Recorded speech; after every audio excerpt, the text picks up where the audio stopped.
Alrighty, good morning, Miss Hoffman's class. So we're on chapter 12 of Pinocchio. This is called The Terrible Shark. Pinocchio reached the shore before any of his friends.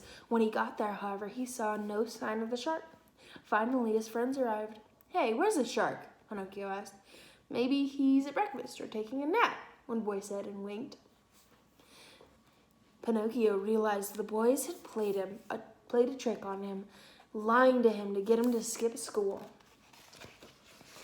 "We had to," they explained. "You're a goody-goody. You make us look bad." "And don't think of kicking us again," one of the boys warned. "You may have dangerous wooden feet, but there are 7 of us and only 1 of you." "One of me is still better than all of you," Pinocchio replied. "Oh, really?" the boldest boy said, reaching out and hitting Pinocchio on the head. Pinocchio hit him back. Within a few minutes, there was a furious battle raging. Although he was only 1 against 7, Pinocchio's wooden feet held their own and caused plenty of howls. Backing off, the boys decided to try another approach. Instead of throwing punches at Pinocchio, they began to throw books. Pinocchio ducked the first one to the left and then to the right. The books flew right over his head and into the sea, where the fish tried to eat them and then spat them out. After a few minutes, only 1 of Pinocchio's books was left. It was his favorite, a big, heavy math book. The boys surrounded Pinocchio until they stood in a circle around him. Then the boy holding the math book threw it at Pinocchio with all his strength, but instead of hitting Pinocchio, the book hit one of the other boys in the head. The injured boy turned as pale as a ghost. "Uh-oh," all the boys cried, thinking they'd committed murder. They turned and ran. Only Pinocchio stayed behind. Running to the sea, he took his handkerchief and soaked it in cold water and bathed the injured boy's head. "Please wake up, Eugene," he cried. "Please don't die. Oh, why did I skip school? What will become of me now?" Suddenly, Pinocchio heard heavy steps approaching. Looking up, he saw 2 police officers standing near him. "What's your name?" one of them asked. "Pinocchio." "Did you hurt this boy?"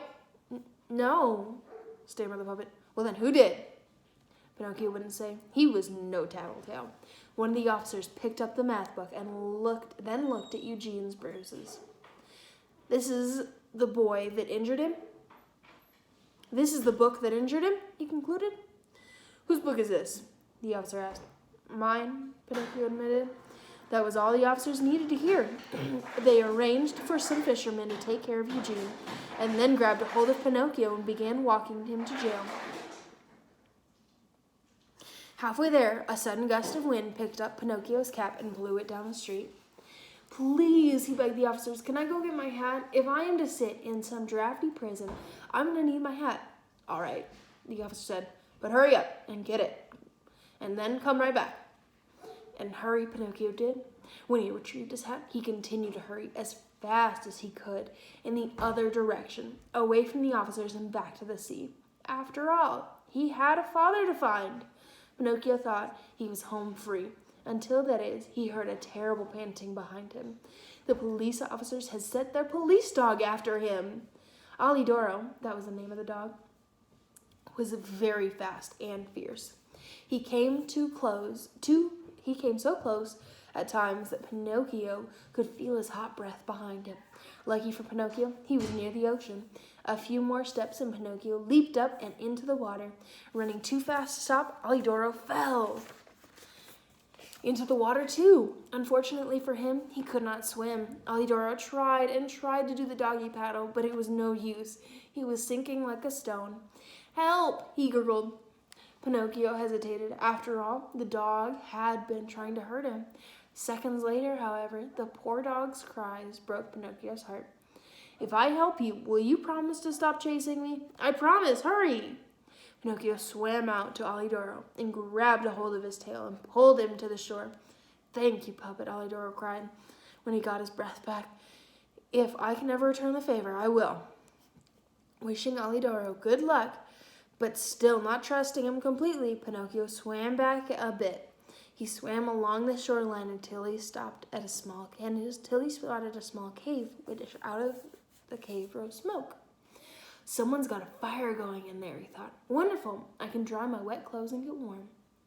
Before he could reach the cave, however, he was caught and lifted up by a giant net along with a big crowd of fish of all kinds and sizes. They were all fighting and struggling desperately to get free. Looking up, Pinocchio saw that the net was being held by a fisherman. "Yum," the fisherman cried, looking at his catch. "Fish for dinner."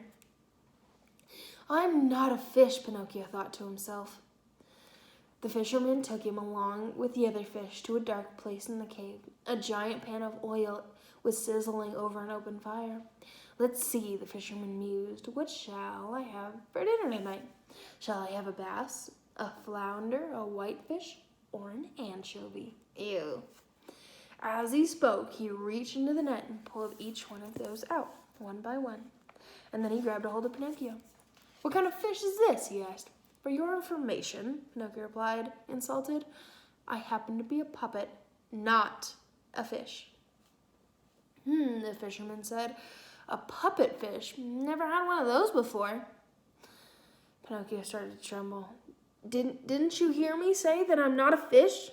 Could you be having this conversation with a fish?" "Well, you're obviously a very smart fish," the fisherman replied. "I will admit that you deserve some respect. So, I will let you choose the way in which you are to be cooked. Do you wish to be fried in a pan or stewed in tomato sauce with garlic and capers?" "Some choice," Pinocchio thought, starting to cry. "No preference?" the fisherman asked. "Okay then," he said, dipping Pinocchio in egg and flour. Frying it is. Oh my goodness. Alrighty, we have to check in tomorrow for our next chapter.